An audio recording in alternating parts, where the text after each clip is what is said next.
ليس بدواء ولكنه داء کہ اب ایک شخص نے کہا تھا جو ابھی ایمان نہیں لایا تھا، تو انہوں نے کہا کہ اس طرح آپ لوگ کیوں بہا رہے ہیں شراب کو؟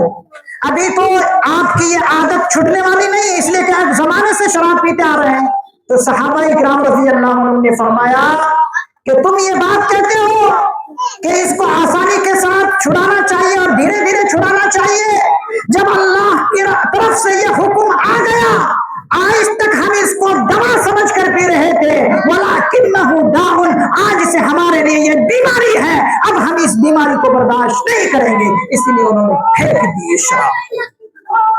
آج نوجوانوں کے لیے یہ عبرت کا مقام ہے کہ ہم شراب کے عادی ہوتے جا رہے ہیں، منشیات کے عادی ہوتے جا رہے ہیں، گانجے کے عادی ہوتے جا رہے ہیں۔ ہمیں ڈوب کر مر جانا چاہیے کہ ہم اللہ کے پیارے حبیب صلی اللہ علیہ وسلم کے حکموں سے خلاف کریں۔ اللہ تعالیٰ سے دعا ہے کہ اللہ تعالیٰ مجھے بھی اور آپ حضرات کو بھی ان تمام باتوں پر عمل کرنے کی توفیق نصیب فرمائے۔ آخر دعوانا الحمدللہ۔ بہت بہت شکریہ، جزاکم اللہ خیر و احسن الجزاء۔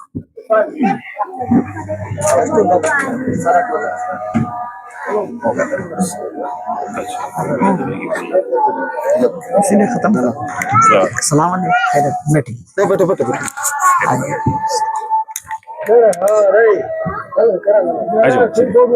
ہم بتا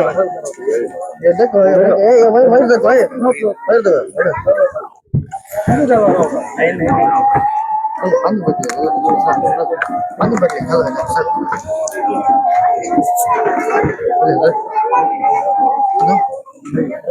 رکھنا کی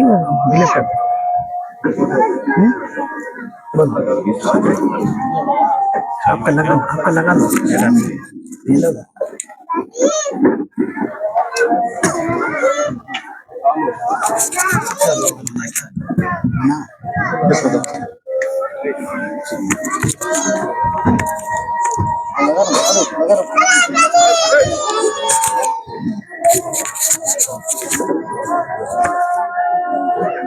پانی پہ گیا